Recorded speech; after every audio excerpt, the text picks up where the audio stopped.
Assalamualaikum warahmatullahi wabarakatuh. Perkenalkan, kami dari kelompok 6 Program Studi Pendidikan Bahasa Indonesia, mata kuliah Sejarah Sastra, dengan dosen pengampu Ibu Vina Hiasa MA. Di sini kami akan menyampaikan sastra sejarah.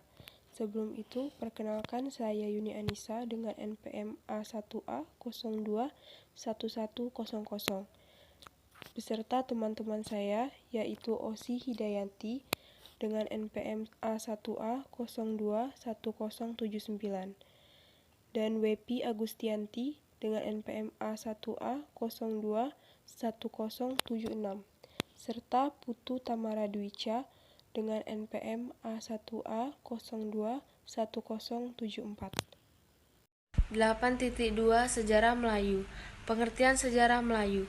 Sejarah Melayu atau Sulalatus Salatin adalah hasil sastra sejarah yang terpenting karena bahasanya yang dianggap benar dan indah, dan juga karena gambaran yang diberikannya tentang masyarakat Melayu lama. Sejarah Melayu sudah lama mendapat perhatian para sarjana. Pada tahun 1831, Munshi Abdullah sudah menerbitkannya untuk keperluan belajar anak-anak yang ingin belajar bahasa Melayu yang benar. Selama 150 tahun ini, sejarah Melayu pernah beberapa kali diterbitkan dan disalin ke dalam berbagai bahasa, diantaranya berbahasa Inggris, Prancis, dan Tionghoa. Ciri-ciri sejarah Melayu. 1. Anonim atau tidak ada nama pengarangnya. 2. Terikat pada kehidupan istana kerajaan. 3. Tema karangan bersifat tantatis. 4. Karangan berbentuk tradisional. 5.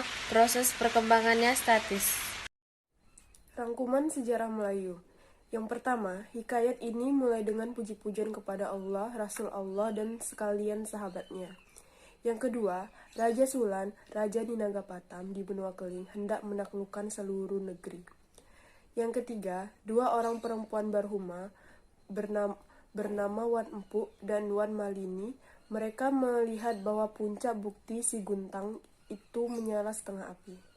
Yang keempat, Batara Majapahit mendengar bahwa Singapura itu negeri besar dan rajanya tidak sembah kepada Baginda. Yang kelima, Raja Bija Negara mempunyai seorang anak perempuan yang baik parasnya. Talai Pacundi namanya. Yang keenam, Merah Caga dan Merah Silu. Merah Silu menambah luka dan mendapat gelang-gelang. Gelang-gelang ini dibuangnya.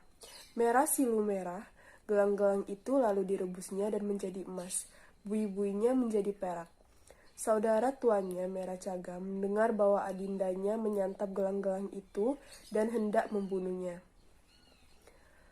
Yang ketujuh, Mani Purindam, seorang anak raja dari negeri Pahilu di Benua Keling, berlepas ke Malaka setelah bertengkar dengan saudaranya yang naik kerajaan di dalam negeri. Yang kedelapan, Raja Siam meminta surat sembah Raja Malaka. Raja Malaka itu mau menyembelis ke Siam. Maka Raja Siam pun menyuruh panglimanya Awi Cakara membawa tentara menyerang Malaka. 9. Batara Majapahit sudah mengangkat dan digantikan oleh anak perempuannya Raden Galuh Naikusuma. 10. Raja Cina mendapat penyakit kedal. Penyakit itu akan sembuh setelah Raja Cina menyantap air basuhan kaki Raja Malaka. 11. Raja Malaka menyuruh menyerang Siak yang tidak mau menyembah ke Malaka. 12. Raja Semerluki yang hendak mengalahkan segala negeri yang dibawa angin. 13. Raja Pasai, Sultan Zainal Abidin hendak dibunuh oleh saudaranya, lalu meminta bantuan ke Raja Malaka. Raja Malaka menolongnya merebut kembali kerajaannya. 14.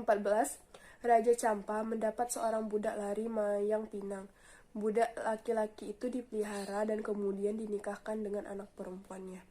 15. Raja Haru berperang dengan Raja Pasai karena utusan Haru mati di Pasai.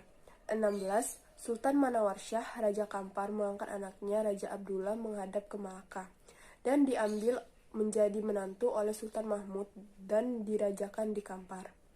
17. Raja Kadang menghadap ke Malaka memohon obat. Maka Raja Kedah pun dianugerahi nobat dan diberi peradilan sepertinya. 18.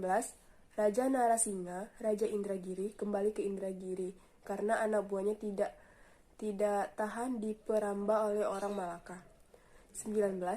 Sri Wak Raja diutus ke Pahang untuk menobatkan Sultan Abdul Jamal sebagai Raja Pahang yang baru, karena Raja tua sudah mangkat. 20. Chow Sri Bangsa, seorang anak Raja Siam yang sedang berperang dengan negeri kota Mahligai. 21. Raja Lingur, Maharaja Dewasura namanya. Maka Raja Lingur pun menyerang Pahang. 22. Peri baik paras anak bendahara Sri Maharaja yang bernama Tun Fatimah. 23. Alfonso de Albuquerque sudah turun dari Bizurau atau Raja Muda dan membawa satu angkatan laut datang menyerang Malaka. 24. Sultan Abdullah, Raja Kampar, tiada mau menyembah ke Bintan dan mengutus ke Malaka meminta bantuan pada petinggi. 25. Maharaja Isa, Raja Lingga, menghadap ke Bintan. Narasinga, Raja Indragiri, mendengar berita ini dan datang menyerang Lingga. 26. Raja Abdul, Raja Siak, menghadap Sultan Mahmud ke Bintan dan diambil menjadi menantu, dinobatkan dengan gelar Sultan Koja Ahmad. 27. Raja Haru, Sultan Husain yang terlalu baik rupanya dan sikapnya. 28. Sultan Pahang datang menghadap Baginda Sultan Mahmud Shah di Bintan dan diambil menjadi menantu, didudukkan dengan putrinya yang bernama Raja Hatijah. 29. Sultan Alauddin Riayat Shah hendak beristri ke Pahang, maka Baginda pun berangkat ke Pahang dan didudukkan dengan saudara perempuan Raja Pahang. 30. Naya Mufakat dengan seorang Melayu yang diam di Malaka itu hendak mengamuk tatkala peringgi masuk ke gereja. 31. Raja Jainat menggantikan kekandaannya menjadi Raja Pahang dan dianugerahi gelar Sultan Muzaffar Shah oleh Sultan Alauddin Riayat Shah 18. Raja Narasinga, Raja Indragiri, kembali ke Indragiri karena anak buahnya tidak tahan diperambah oleh orang Malaka.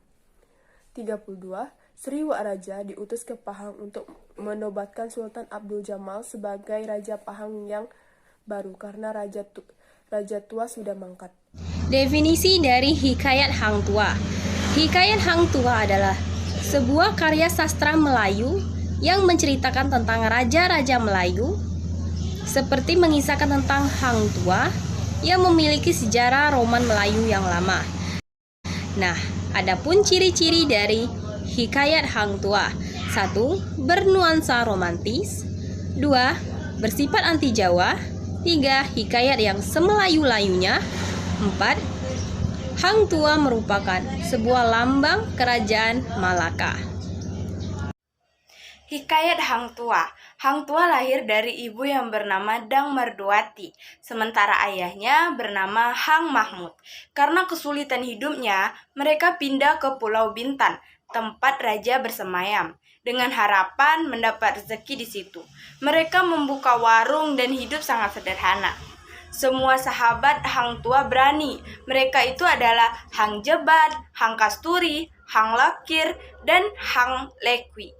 Pernah suatu ketika mereka berlima pergi berlayar di tengah lautan, dihadang oleh gerombolan perampok yang banyak sekali.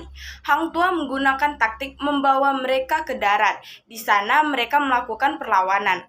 10 perampok mereka tewaskan, sedangkan yang lain melarikan diri. Dari beberapa orang yang dapat ditawan, mereka mengaku dari daerah Siantan dan Jemajah atas perintah Gajah Mada di Majapahit. Sebenarnya mereka diperintahkan untuk menyerang Palembang, tetapi angin kencang membawa mereka tersesat di Malaka. Akhirnya, keberanian Hang Tuah dan kawan-kawannya sampai juga kepada raja, sehingga raja berkenan kepada mereka. Suatu ketika, ada orang yang mengamuk di pasar. Orang-orang lari ketakutan. Hang Tuah jagalah yang dapat membunuh orang itu. Hang Tuah lalu diangkat menjadi biduan istana, pelayan raja. Saat itu, dia diminta menyerang ke Palembang yang diduduki oleh Siantan dan Jemala. Hang Tuah sukses, lalu ia diangkat menjadi Laksamana. Berkali-kali Hang Tuah diutus ke luar negeri, ke Tiongkok, Raum, Majapahit, dan dia pernah pula naik haji. Akhirnya, Akhir hayat Hang Tuah berkhalawat di Tanjung Jingara.